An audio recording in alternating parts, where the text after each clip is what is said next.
La mente de las personas es un universo distante y aún inexplorado. Será por eso que la salud mental era hasta hace poco un ámbito abstracto, tan abstracto que no nos ocupaba a escala global. Hoy está claro que esa salud mental impacta de forma directa en nuestro día a día, en cómo trabajamos, en quiénes somos, en qué hacemos. Lo interesante es que no hay que ser neurocientífico para entender algunas de las reglas más básicas y aprovecharlas de esa salud mental. Son las 8:30 en México DF, las 10:30 en Buenos Aires y las 15:30 en Madrid.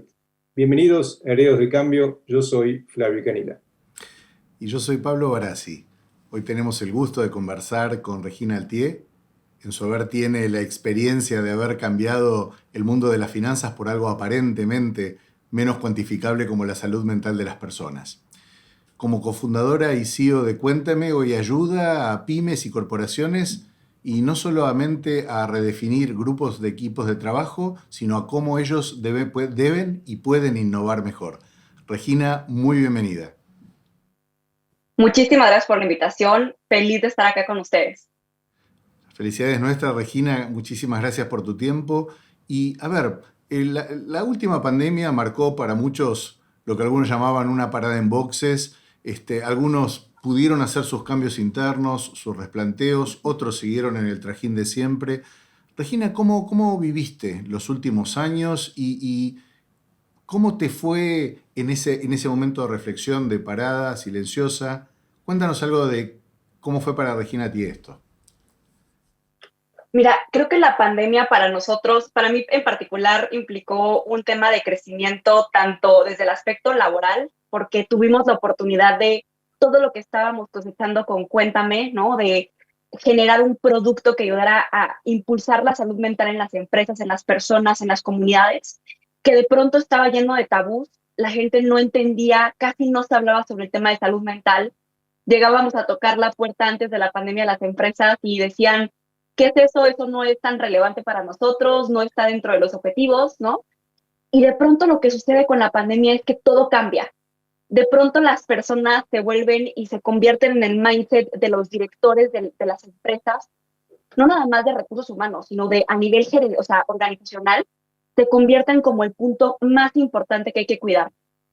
Ya sea que tengan plantas operativas que no dejaron de operar, ¿no? Que tuvieron que cuidarlos para que pudieran seguirnos alimentando a todos, ¿no? Los que estábamos en nuestras casas, que pudimos quedarnos la verdad, en el resguardo de nuestras casas, pero también tuvieron que cuidar, pues, el cómo innovar, las formas desde cómo trabajaban, ¿no? Cómo se comunicaban entre los equipos de trabajo. Y ahí es donde para mí implicó un trabajo de decir, ok, yo venía construyendo Cuéntame desde hace un año, se da la pandemia, tengo que tener la capacidad de, reclutar un equipo de trabajo que me pueda ayudar a que todas las empresas que ahora nos están tocando las puertas y que querían impulsar a sus equipos de trabajo, que querían cuidarlos y respaldarnos en estos cambios tan constantes que estuvimos viviendo, para mí implicó justamente eso, es reclutar equipo de trabajo, dos, cómo hacemos innovar y llegar a todas las casas y a todos los colaboradores de las empresas, sin importar de dónde estaban, ya sea centros de distribución, plantas manufactureras en el hogar de su casa, esos aspectos de salud mental. Entonces,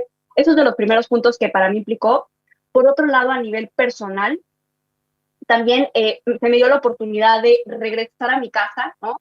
Regresar con mi mamá y con mi hermano. Entonces, fue un periodo donde también pude compartir con ellos un tiempo que ya no me había permitido darme, ¿no? El estar con ellos, desayunar con ellos, comer, cenar, y trabajar, estar muy enfocadas, pero también tener este espacio para mí de conectar de nuevo con mi familia. Entonces, eso es algo que también agradezco mucho.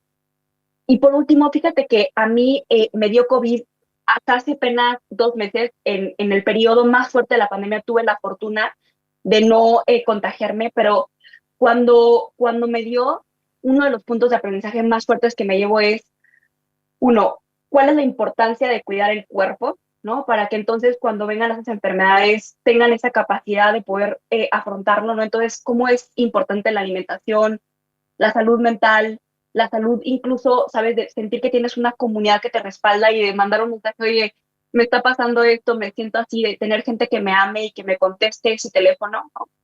Hasta temas desde, por ejemplo, oye, todo puede cambiar en un segundo y cómo hay que valorar la vida. Eso creo que se me quedó muy marcado, ¿no? Como cada día cuenta y todo está lleno de incertidumbre, aunque creamos que no, todos los días hay incertidumbre. Entonces eso también lo llevé mucho como aprendizaje.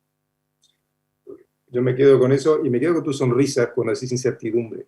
¿Por qué? Porque aquí en Europa también, en Latinoamérica también, cuando se escucha incertidumbre es algo que asusta. Y tu sonrisa indica que no hay razón por qué asustarse, que realmente se puede afrontar de otra manera.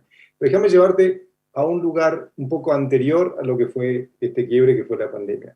Tú creaste, como bien decía recién, Cuéntame, pero tú vienes, como también decía Pablo al principio, de ser contadora pública, estratega financiera, o sea, te formaste en lo que hoy llamaríamos las habilidades más duras, si uno quiere, y te fuiste a crear algo muy blando. ¿Cuál fue el kick que te dijo, dejo los números, quizá o quizá no, y me voy al mundo blando? Mira, creo que algo que siempre he tenido esta personalidad, ¿no? Es de cómo hacer las cosas de manera distinta. Entonces, en la carrera que justo como tú mencionas, ¿no? Estudié Contaduría Pública, hay un fuerte estigma hacia la carrera de decir, es esta gente que trae los lentes, ¿no? Gigantes y que se la pasa con un Excel o con un lápiz y papel haciendo números, ¿no? Y realmente yo no veo al contador público como eso, ¿no? Sino que la gente que me rodea y justamente estando en la carrera es parte de lo que yo busqué comunicar, es la carrera de contaduría pública justamente lo que te permite es poder entender cuál es la base financiera de una empresa, que de pronto no te metan un gol, ¿no? Por no entender cómo funcionan los estados financieros. Entonces creo que eso fue mucho lo que me ayudó. Pero en cómo transicioné hacia justamente esta parte que dices, ¿no? De salud mental, la verdad es que ha sido algo que me ha venido acompañando a lo largo de mi vida. Desde que soy chiquita, yo vengo del norte del país, de Chihuahua, ¿no? Y me vine a Ciudad de México porque mis papás se divorciaron. Y tuve la fortuna de que a los 7 años, cuando sucedió eso, mi mamá me metió un psicólogo, ¿no? Me dio accesibilidad a una herramienta de salud mental cuando yo estaba en una etapa donde me sentía sola, donde tenía que entrar en una escuela nueva con niños que yo no conocía, ¿no? En un periodo que también me costó trabajo, pero yo tener acceso justamente pues a la salud mental es algo que me ayudó mucho. Y así fui viviendo diferentes transiciones en mi vida donde la verdad es que el trabajar en mí misma me ha permitido irme construyendo, ¿no? Ir alcanzando mis metas. Pero el punto de quiebre fue justo hace 4 años cuando a mi papá lo diagnostican con depresión. Él también es del norte del país. Nos tardamos un año entero en que obtuviéramos un diagnóstico. Fíjate que le daban muchos dolores de cabeza, dejaba ir a trabajar, de pronto es una persona con mucha energía y de pronto se apagaba y para nosotros era como algo muy duro, ¿no? El no saber qué era lo que tenía. Entonces lo llevamos al neurólogo, gastroenterólogo, cardiólogo, de verdad a todas las especialidades que se puedan imaginar y como estamos en frontera, íbamos tanto a Estados Unidos como a México, ¿no? O sea, como a entender qué era lo que mi papá tenía. Fue hasta un día que lo hospitalizamos, que justo un psiquiatra le da el diagnóstico. Fíjate que algo que me impresionó mucho es que el seguro no le cubrió esa estancia en el hospital porque no hay cobertura hacia salud mental. Entonces, si un día una persona que ama tiene un ataque de pánico, uno es diagnosticado con depresión porque 1 de cada 4 personas a nivel mundial va a ser diagnosticado con un trastorno de salud mental. Entonces, es algo que si no somos nosotros, es alguien al que amamos y que no tenga cobertura por un seguro que pagamos, es algo que a mí me pareció inaceptable, ¿no? Y entonces, ahí es en donde yo ya tenía estas ganas de hacer algo distinto, de tener un impacto a escala. Fíjate que tenía ganas de crear una ONG y de repente se me dio la oportunidad de irme becada a George Washington University, ¿no? Y en esta beca que obtuve, conocí a mi socio. Mi socio también tiene una historia de vida muy particular en donde él pierde a su mamá cuando tenía 15 años por cáncer.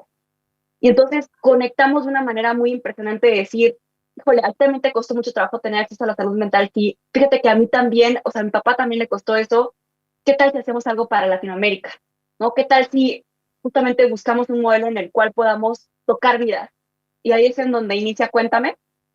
Muy interesante, inicia como un modelo de negocio más directo al consumidor. Entonces nosotros básicamente lo que hacíamos es que pautábamos en Facebook, mandábamos mensajes de te sientes de esta manera, quieres tener acceso a un psicólogo, aquí estamos para ti. Entonces iniciamos como un marketplace de psicólogos en este modelo B2C. Pero parte de lo que aprendimos aquí, Flavio, es que la gente, llegaba mucha gente a decirnos, yo sufro de violencia doméstica, llegaba mucha gente a decirnos, a mí me asaltaron en el metro en camino a mi oficina, y al momento en el que tenían que pagar por un psicólogo, porque justamente pues nosotros lo que hacíamos era la labor de conectar, no lo podían pagar. Entonces decíamos, no, esto no es lo que nosotros queremos crear, porque le estamos dando accesibilidad a gente que ya lo tiene, no a la gente que está en este pueblito que nunca ha escuchado de salud mental. Te quería preguntar, a ver, hablamos de barreras, pero también podemos hablar de mitos, y me refiero a mitos de lo que es el nuevo mundo del trabajo. O sea, lo que nos trajo los últimos años fue un quiebre importante. Ustedes cuéntame, no es que lo aprovecharon, sino que estuvieron en el momento justo, en el lugar justo, para que las empresas, las organizaciones entiendan que hay muchísimo más que solo un bottom line. Pero justamente en cuanto a las nuevas formas de trabajar, en vuestro recorrido, cuéntame, ¿qué tipo de mitos se encontraron y cómo hay que eliminarlos? Sí, mira, o sea, creo que van desde mitos, desde uno, estar full remote, nosotros somos un equipo 100% remoto, va a hacer que el equipo baje su productividad. Eso era uno de los temas como que teníamos como tabú y que creo que muchas empresas tenían como tabú. Llega la pandemia y entonces nos damos cuenta de que al contrario, estar 100% remotos nos permite, uno, que cada miembro pueda trabajar a su tiempo y esto ayuda también a cumplir nuestra visión con que el equipo cuide de su salud mental. ¿Por qué? Porque no se tiene que echar 2 horas en el tráfico, 1 hora para ir, otra hora para regresar, porque puede pasar tiempo con su familia, porque puede ir al gimnasio a la hora que quiera, ¿no? Entonces, este era, por ejemplo, un mito importante que hemos trabajado. Otro es, en México hay un concepto de tienes que ser el primero en llegar y el último en irte. Y ese es el mejor miembro del equipo. Cuando no, y ese es un mito muy real y creo que se expande en toda Latinoamérica, o bueno, al menos en México es un tema muy, muy fuerte. Entonces es, al contrario, establezcamos un sistema por objetivos. ¿Qué pasa si de pronto, pero eso implica mucho trabajo del equipo de directivo, porque entonces hay que dejar muy claro los objetivos de un trimestre que no vas a poder cambiar porque se comunica a toda la empresa. Entonces, es sentarte, plantear muy bien tus objetivos, que por ejemplo en el sistema de OKR solamente son de 4 o 5 objetivos que tiene toda tu organización y cada uno de los objetivos va teniendo nada más de 3 a 5 resultados clave. Y de ahí va a partir todo lo que haga el equipo.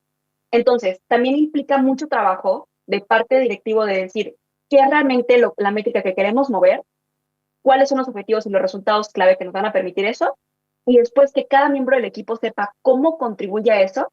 Y si un día la persona decide no trabajar porque se siente muy mal, pero al día siguiente hace cierto nivel de trabajo estratégico que le permite llegar a su objetivo, check. O sea, creo que también es parte de el cambiar el mindset, ¿no? De no es las horas que trabajas, sino la productividad de esas horas. Entonces, ese es otro mito interesante. Y creo que por último, también existía como un mito muy fuerte, ¿no? Yo que ahorita estuve levantando capital, de que no hay capital allá afuera. Y eso también es una mentira. Allá afuera hay mucha abundancia.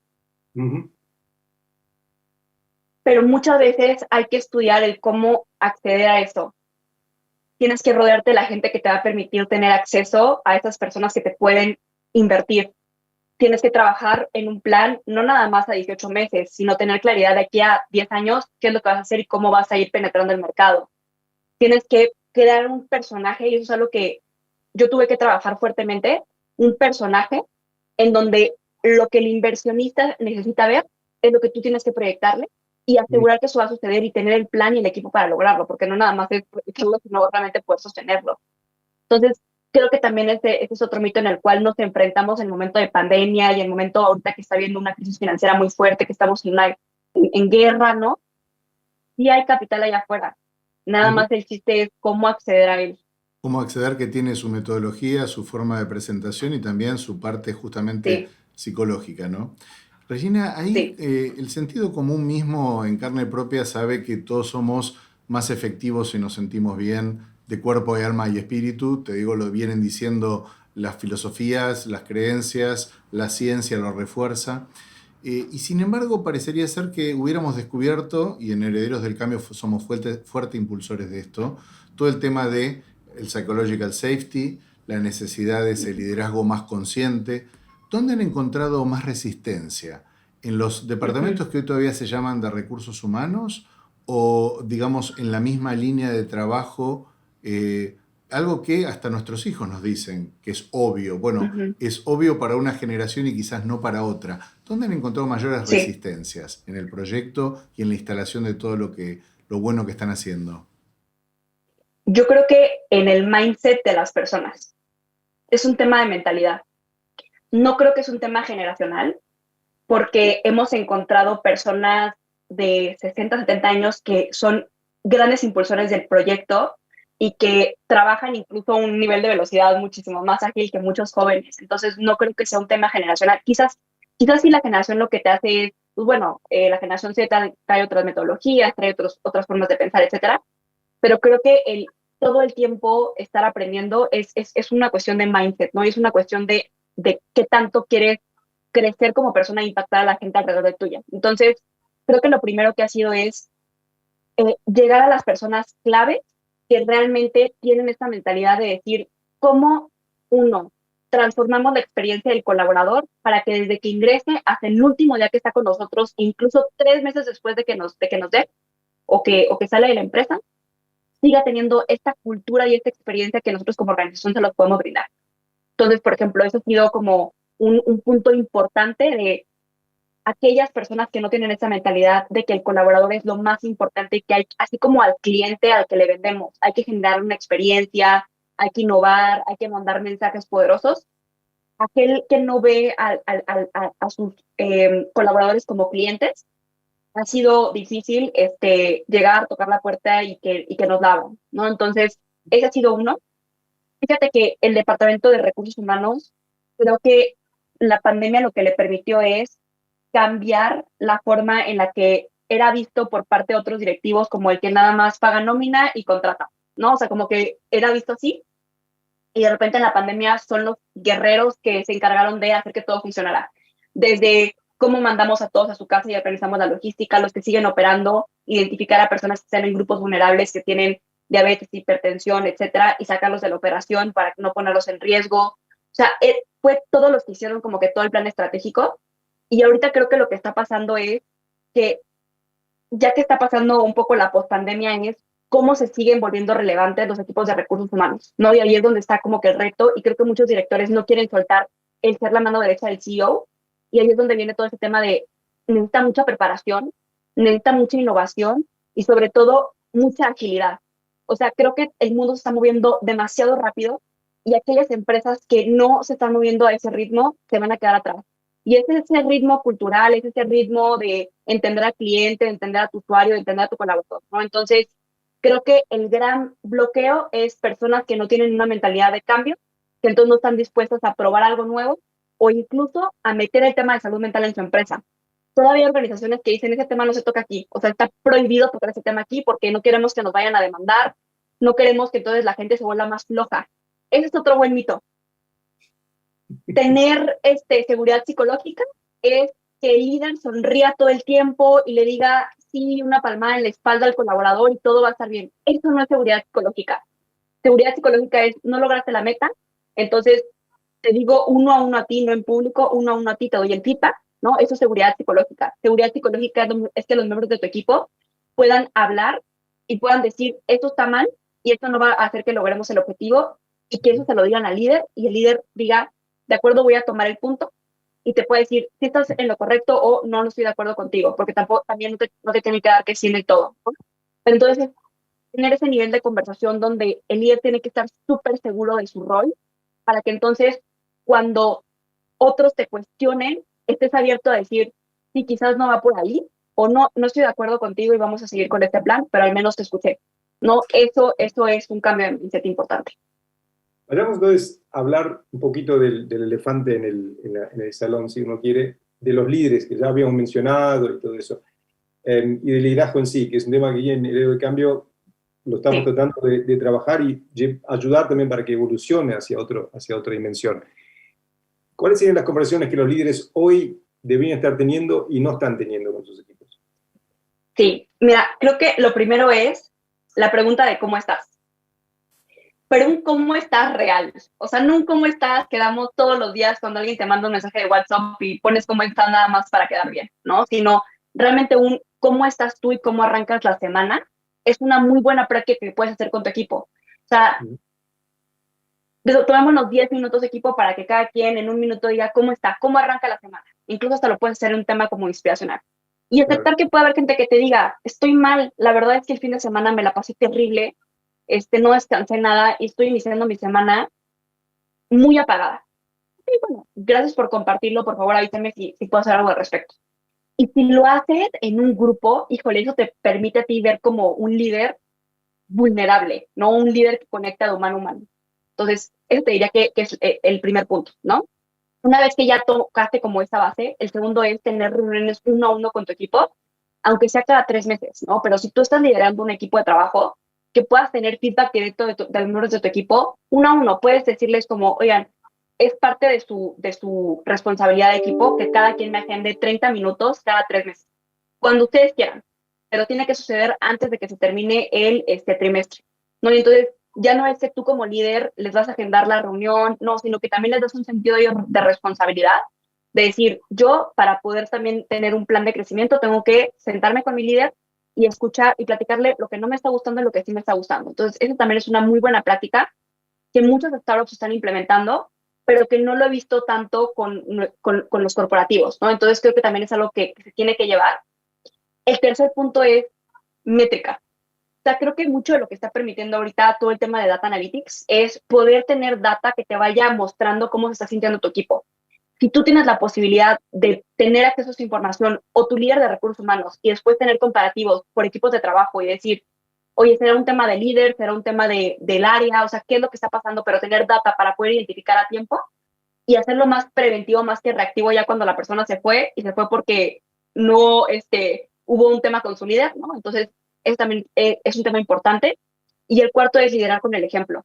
No, y eso es algo que yo trabajo mucho conmigo misma, ¿no? De decir, a ver, si yo le estoy pidiendo a mi equipo de trabajo que descanse, yo tengo que descansar. A pesar de que soy workaholic y trabajo sábado y domingo, yo tengo que descansar. Porque yo entiendo que si no descanso 7 u 8 horas al día, entonces no voy a poder rendir al nivel de productividad que a mí me gusta. Y ese es un concepto que tengo. Entonces tengo que liderar con el ejemplo. Así cada uno de los líderes, elegir cuáles son esos valores. La puntualidad, por ejemplo. Si uno no es puntual, pero le exige a su equipo que sea puntual, no hay un match, ¿no? Entonces, que seamos congruentes con el ejemplo respecto a lo que para nosotros es importante, llevarlo a la práctica.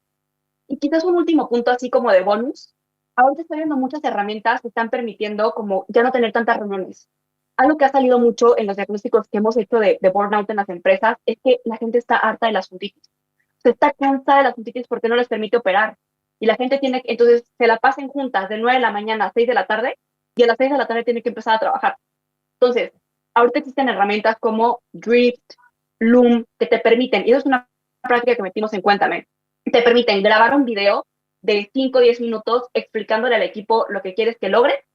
El equipo lo ve, te sale la métrica de hasta dónde vio, entonces tú también puedes ver, oye, se quedó a la mitad del video, ni vio todo el video, o sí lo vio todo, y pueden ir frenando ellos el video y poniéndote reacciones, y te pueden ir poniendo preguntas. Oye, Flavio, no entendí, me estás pidiendo aquí que logre esta meta, pero habíamos acordado otro tema, y te lo van dejando todo por escrito, o también ellos pueden grabarte un video de respuesta sobre el segundo que ellos quieran. También se va llevando como un nivel de conversación mucho más rápido y mucho más ágil, y eso es parte de implementar metodologías ágiles. Parece mentira que esa asincronicidad a veces favorezca la comunicación, como estás diciendo, ¿no? Hay muchos ejemplos de eso. Sí. Regina, en primera persona, suponte que nos topamos con alguno de los colaboradores de Regina Altier en la calle y le preguntamos cómo es Regina como líder, cómo maneja ella y cómo les maneja con ustedes esa tensión entre el paraguas de la seguridad y la innovación. ¿Qué me diría esa persona? Híjole, qué buena pregunta. Mira, de lo que he escuchado, pero igual hay que preguntárselo a los miembros de mi equipo, es que algo que les gusta mucho es que confío en ellos. Es algo que me han reforzado, ¿no? Como me gusta que no seas encima de mí.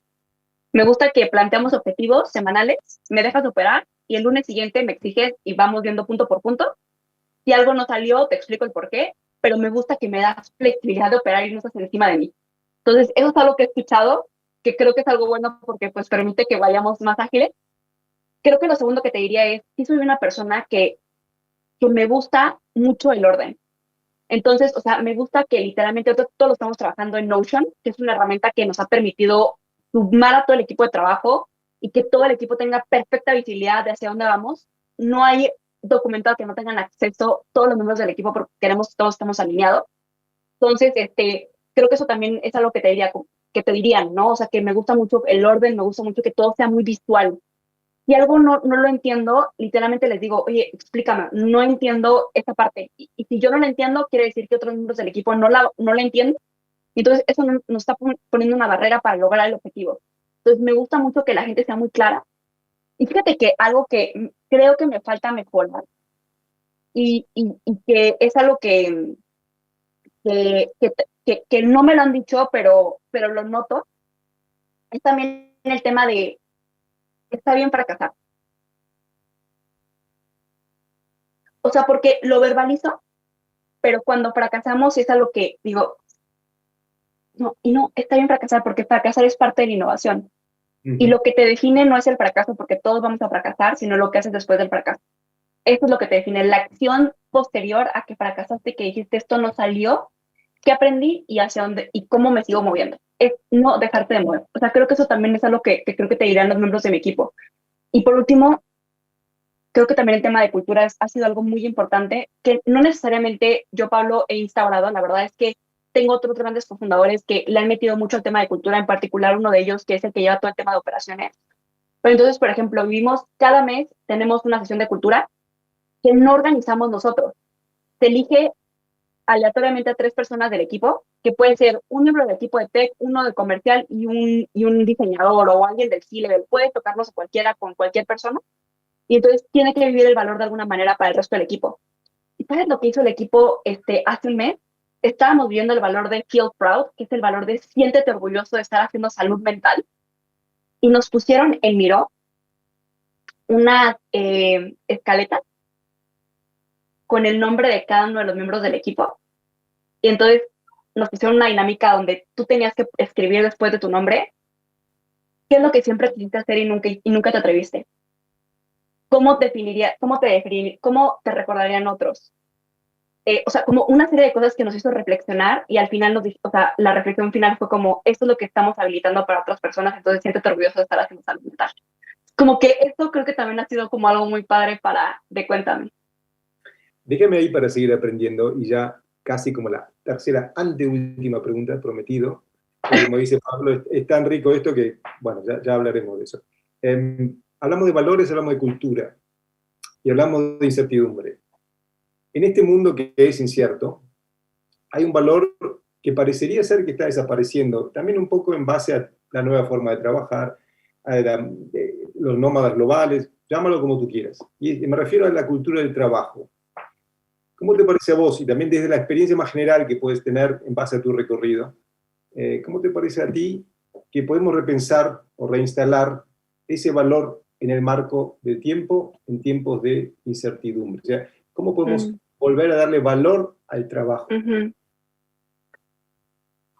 Fíjate que algo que me deja muy marcado mi abuelito es que mi abuelito siempre ha dicho que el trabajo te da un sentido de propósito en la vida y aparte dignifica tu vida. Así él siempre nos decía. Y creo que eso es algo que no necesariamente pensamos. Simplemente es o acabamos la universidad y entramos a trabajar porque es parte del proceso que te enseñan, o de pronto tuviste que dejar tus estudios y tuviste que entrar a trabajar y eso es todo. Pero no lo vemos como un espacio donde podemos construirnos como seres humanos. O sea, creo que ahí es donde hay que volver, es que todo va tan rápido que también hay que volver a frenar y decir, o sea, mi trabajo me va a permitir a mí tener un propósito de vida. O sea, va a ir alineado a lo que yo quiero hacer en esta tierra. Lo que estoy haciendo me está permitiendo eso, sí o no. Y si no, de pronto suena muy fácil, es muy difícil, ¿no? Porque también es que en Latinoamérica no hay las condiciones para poder decir, yo quiero ese trabajo. Muchas veces es donde se te abre la posición, esa es la realidad en Latinoamérica, ¿no? Entonces, es difícil, pero creo que sí hay que repensarlo como en ese sentido de lo que estoy haciendo, cómo contribuye a mi comunidad. Oye, yo estoy trabajando en una planta que hace leche, por ejemplo, o masifica el que puedas tener acceso, por ejemplo, a huevos. Nos está alimentando a todos. O sea, es como que volver a repensar el por qué estamos haciendo las cosas que hacemos y tenerlo en el día a día. Lo segundo es que también el trabajo nos permite alcanzar nuestros sueños porque nos permite justamente tener tiempo con nuestra familia, viajar, hacer cosas, ¿no? Entonces, como que volver a repensarlo desde ese aspecto, ¿no? De decir, esto también me está permitiendo como llegar a un fin. Y por último es que no te quedes en donde estás solamente por quedarte ahí, sino piensa en dónde te ves, ¿no? ¿Dónde me ven los próximos 10 años? ¿Con quién me tengo que juntar? ¿Qué tengo que leer? ¿Qué hábitos tengo que cambiar? Yo antes pensaba en mis hábitos, la vio como todo el mundo dice que hagamos ejercicio y comamos saludablemente, pero para estar delgada, porque hay que vernos estéticas, para que entonces, ya sabes, esa es la imagen que yo tenía. Y de repente volver a darle un significado y decir, no, es que yo tengo que comer a mis horas, porque si no me da el bajón y ya no puedo, y si me tuvo una junta de trabajo donde tengo que tomar una decisión importante, no tengo la energía para hacerlo. Me paro a las 5 de la mañana, pero no por decir, uy, la emprendedora que se para a las 5 de la mañana, sino porque entonces esto me va a permitir ir generando un hábito y me saca de mi zona de confort todos los días. Es 1, 2, 3 y sales de tu zona de confort. Entonces ya iniciaste tu día saliendo de tu zona de confort. Leí un libro que hasta decía como, intenta todos los días que alguien te diga que no. Haz algo, aunque sea tonto, que alguien te diga que no, para que entonces todo el tiempo estés saliendo de tu zona de confort. Y haz cosas que te den vergüenza, para que entonces no te quedes como que en un estático. Entonces, o sea, creo que es eso, o sea, como busca formas de salir de tu zona de confort. Desde aquí, desde Madrid, digo gracias, porque llegamos al final de una edición que seguramente la podemos extender y la vamos a extender. Y yo me quedo con un resumen que le dijiste bien al principio y que la uní con otra cosa que dije, esto me lo llevo yo. Y es que a veces regresar a casa permite tocar fondo para poder reinventarnos y realmente saber dónde está nuestro ego y cuán grande es. Uh-huh. Tiene que ser muy grande o es tan normal como cualquier otro. Así que muchas gracias por eso y ojalá hasta muy pronto. Muchas gracias. Muchísimas gracias, Regina. Bienvenida a la comunidad de Herederos del Cambio y gracias a todos por estar. Gracias por seguirnos acercando sus observaciones para mejorar y superarnos. Y en este espacio que hemos creado para pensar juntos el hoy, pero siempre, siempre mirando el mañana. Hasta la próxima edición de Herederos del Cambio.